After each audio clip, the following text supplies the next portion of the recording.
I want to talk about the three most important things I think an arm wrestler can have. Okay, so the first one is going to be obsession. So I've seen obsessed arm wrestlers out-muscle guys who are naturally strong. I've seen them out-technique guys who are naturally intelligent. Obsession to me is the key attribute for any arm wrestler to be great. Okay, so we have Ingen Terzi, who started off as someone who had lost to, I think, his sister or his mother or something, and he was obsessed though. There's stories of him like sleeping on benches outside tournaments. He traveled the whole world, and he became one of the greatest, especially pound for pound arm wrestlers, which is one of the greatest in general arm wrestlers of all time. So, and there's multiple stories like this. There are guys who are naturally strong, but there's no one who isn't obsessed with arm wrestling except for, like, I guess, Richard Lupke's, who has taken it to the top. And nowadays it's even harder. So you definitely need obsession if you want to reach the top of the sport.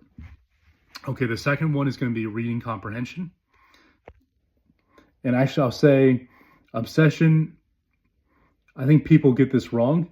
People act like obsession just going to the gym 2 to 3 hours a day. And I see these people online in real life and are like, I'm so pumped up right now. And they're doing their bicep curls and they're doing their bench press. And of course, their face is redder and their veins are sticking out. And I'm so obsessed right now.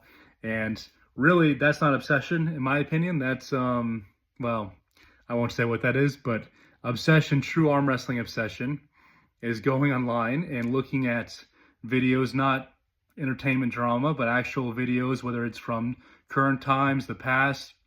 Gary Roberts, Arm TV, has great content, and studying, in my opinion, WAF videos, the highest level arm wrestling videos you can, and watching what these people are doing, why they're winning or why they're losing, and trying to take concepts away from that. So if you have any kind of pattern analysis, you'll see guys at the high level, they don't really put their elbow inside their body. There's a few exceptions, mostly guys who press or some form of usually weird arm wrestling moves. Some King's movers can do it. But really, most guys have their shoulder, their elbow, and their hip in a line. But if you look at amateur arm wrestlers, at least in America, they're all putting their elbow inside and they're wondering why their arm wants to go down. It's just biomechanics, but if you have any kind of pattern analysis, you can come to that conclusion without all the heartache and the bad habits you gain from having these kind of issues. Okay, and that applies to way more than just elbow inside. You can look at the thumb position, you can look at how they position their hand for hookers. It gets very specific for certain styles. But having reading comprehension is a huge benefit for any arm wrestler. And that's actually my second point, is reading comprehension. And I guess I kind of explained it already, but reading comprehension, not only for watching other people's videos, but also your own videos and knowing why you lost, right? So online, there's this big consensus. If you lost, you're better off just saying the other guy was stronger and, shutting your mouth. But really, if you're an athlete, you need to have the ability to make accurate excuses, right?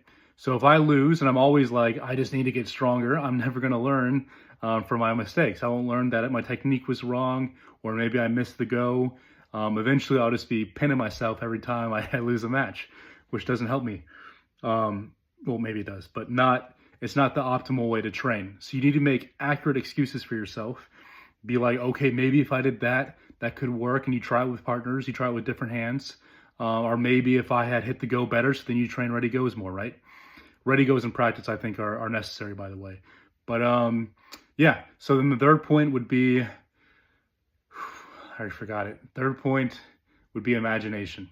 So what you want to do when you're an athlete, especially a new athlete, is you don't want to make mistakes that you'd look down the road in 15 years or 10 years and be like, oh, if I'd only done this, this, and this, I'd be so much better. Or why did I ever do that?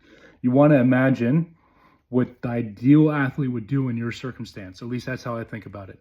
So when I first started, I imagined 10 years down the line, what would Brad be saying to Brad now? How would he be training? What is the safe way to train to be a proficient arm wrestler, especially when you don't have a style yet and you don't know the best way to really specify your strength. And that takes a lot of work. It takes a lot of, for me, it ended up being pull-ups, back pressure lifts, but it was no bicep curls. There was no strict movements. It was very arm wrestling based. So it was always either blood flow work to train my nervous system to be an arm wrestler, or it was arm wrestling. Or once I arm wrestled, I would then So I'd always grab a hand first, then I go to the weight room and try to replicate the same pressures I had on the arm wrestling table. I think it's a big thing people miss is they arm wrestle a certain way and they weight train completely differently. So in my opinion, you have to do it the same way if you want to optimize your strength gains.